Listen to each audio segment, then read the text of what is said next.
Did you know that in More Than a Married Couple But Not Lovers, Jiro finally confessed his biggest secret to Akari? With Christmas right around the corner, Akari saw there was a Christmas market happening soon and asked Jiro if they could go together. Seeing an opportunity and wanting to spend time with Akari, Jiro said yes. Once they got there, Jiro surprised Akari by showing her a sheet with everything the market offered and told her that they were going to do it all. They went shopping, got food, and more. Towards the end of the event, there was a Christmas tree show. Because they did so much, they were running late to make the event.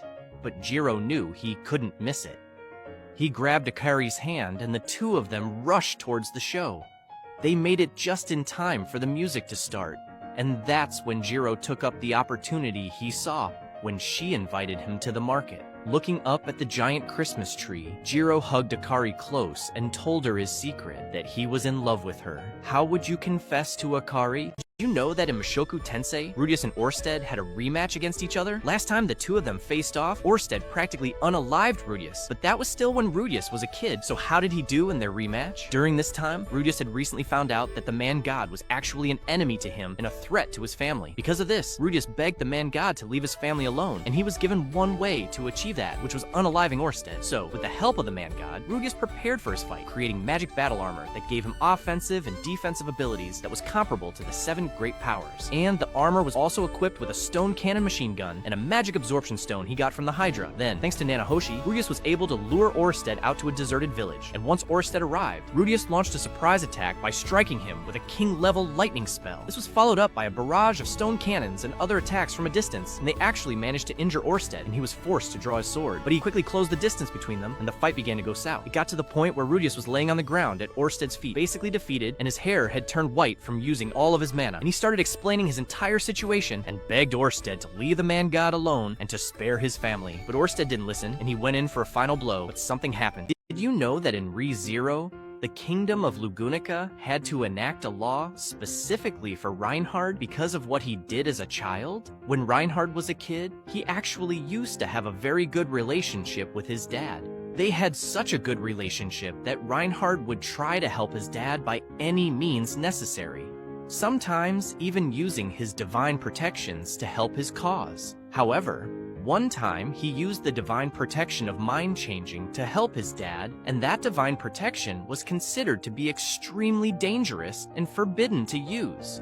The kingdom would find out about Reinhard using it, and it would make them consider him as a threat to the kingdom. A year later, when he was 5, Reinhard would receive the divine protection of the Sword Saint and would beat his father in a duel shortly after that, which would raise the kingdom's awareness of him because of his many feats as a kid. Along with the knowledge that Reinhard was special and his title of Sword Saint, the kingdom deemed him a national threat, so they enacted a law called the Reinhard Law, which made it so Reinhard was unable to travel outside the kingdom, as they didn't want another kingdom coming into the possession of his power. Did you know that in Re:Zero, Subaru wants to take Rem as his second wife? In the light novel, while they were waiting for the white whale to arrive at Flugeltree, Subaru and Rem were talking. During their conversation, Rem shows Subaru how deep her love for him really is, as she tells him that she is a person that he doesn't have to lie to, as she will always believe in him with all of her heart, and says that if Subaru says something will happen, she believes it will happen with 100% certainty, and he doesn't have to worry about convincing her it will. Hearing those things caused Subaru to feel somewhat flustered, and towards the end of their conversation, Rem says that she wants to be the person that can bear a little bit of the burden that Subaru carries with him. In response to that, Subaru tells Rem that he loves Amelia. However, he admits that despite that, whenever he looks at Rem, his heart flutters. It was then when Rem would tell him that she was okay with being his second wife, and Subaru told her that he was okay with it as long as Amelia was fine with it too. After hearing that, Rem promised Subaru that she would try her best to persuade Amelia after they all reunited. Did you know that in Re:Zero, someone in Reinhard's family was thought to have kidnapped a member of the royal family? In the light novels, during Subaru's conversation with Julius, shortly after Reinhard's dad, Heinkel, arrived in Pristella, Julius revealed some secret information about Heinkel, Some of these secrets revealed details about Reinhard's past, like how he was originally super close with his father and completely obedient to him. Other secrets explained why Heinkel was in a position of power among the knights. Even though he was probably one of the worst knights in the country, this was mainly because the kingdom feared Reinhard's power. So they showed his family favor to prevent Reinhard from turning against them. However, one secret Julius revealed was extremely shocking. Heinkel was a suspect in the investigation of the abduction of the royal princess over 14 years ago, an event that, if true, would have indirectly caused the death of Reinhard's grandmother. Who does Bond respect the most in the 7 Deadly Sins? There are several people that have been friends or allies of Bond throughout the story, but despite that, the person he respects the most isn't who you'd expect. The most obvious candidate would be Meliodas, as they've been great friends for years, and Bond even got severely depressed when there were rumors that he passed away. They're such good friends that Bond even spent centuries in purgatory searching for his emotions. However, there is someone he respects even more than Meliodas. Another person Bond respects a lot is Elaine, as she is his lover. His love for her is so strong that he did everything he could to bring her back to life, and even gave up his immortality for her. But even Elaine isn't the person he respects the most. The person he respects the most is actually someone he met a lot more recently than his other allies. When they first met, the person was actually annoyed with Bond, and they have been disgusted with some of his actions. Despite this, the two of them are great companions and are willing to support each other whenever one of them is in need. Bond respects this person so much that he even calls him master. The person Bond respects the most isn't even from any of the 5 main races, but is actually a creature from purgatory. That person is Hawk. Did you know that an Alia sometimes hides her feelings in Russian? People actually walked in on Kuze putting Alia's sock on? In the manga, right after Kuze put Alia's sock on for her, he heard people walking in. As soon as that happened, he pulled the curtain of the window they were next to shut, and he and Alia hid behind it. There were 2 people who walked in, both of them being Kuze's friends, Takashi and Hikaru. When they walked in, they noticed that the windows were open, and they agreed to do the class a favor and shut them, with Takashi saying he'd close the ones in the front, while Hikaru closed the ones in the back. However, Kuze and Alia were hiding behind the curtain of the back window, and they were hugging as they were trying not to be seen. Hikaru would see a pair of people hugging behind the curtain, and he would decide it would be best to just leave them be and leave the room. So he would make up the excuse that he was thirsty and asked Takashi to come get a drink with him.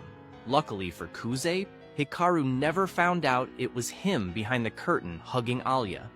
Did you know that an Alia sometimes hides her feelings in Russian? Whenever Yuki calls Kuze her older brother, it's in the opposite language? Ohayo, my oni-chan. In the English dub of the show, whenever Yuki refers to Kuze as her older brother, she says it in Japanese, while in the subbed version, she says it in English. This contrast is most likely because of Yuki's playful and quirky personality, especially considering her otaku nature. Yuki always acts playfully around Kuze, and this switch is probably just another way for her to tease him, much like her other awkward or cringeworthy moments. This fun detail highlights Yuki's unpredictable nature and adds to her and Kuze's unique sibling relationship. Her switching languages also adds an interesting layer to their relationship, showing how she enjoys messing with him and keeping him on his toes.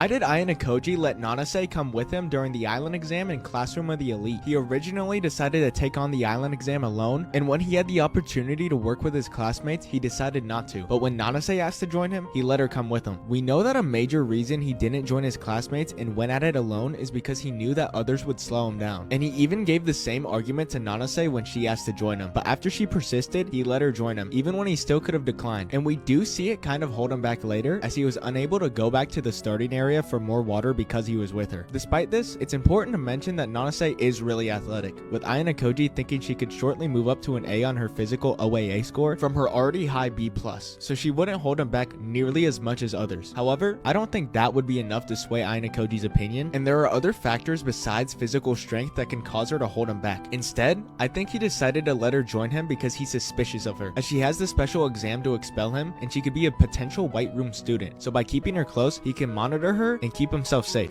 Did you know that Alia sometimes hides her feelings in Russian? Yuki is secretly trying to help Kuze out by constantly toying with Alia. Repeatedly throughout the story, Yuki can be seen toying with Alia, sometimes going as far as making her eat super spicy ramen even though she knows that she can't handle it.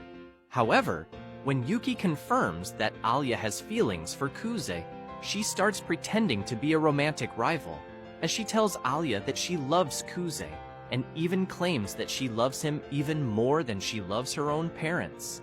On top of this, she constantly drives home the fact that she knows a lot more about Kuze than Alia does, as they have been close with each other since they were kids.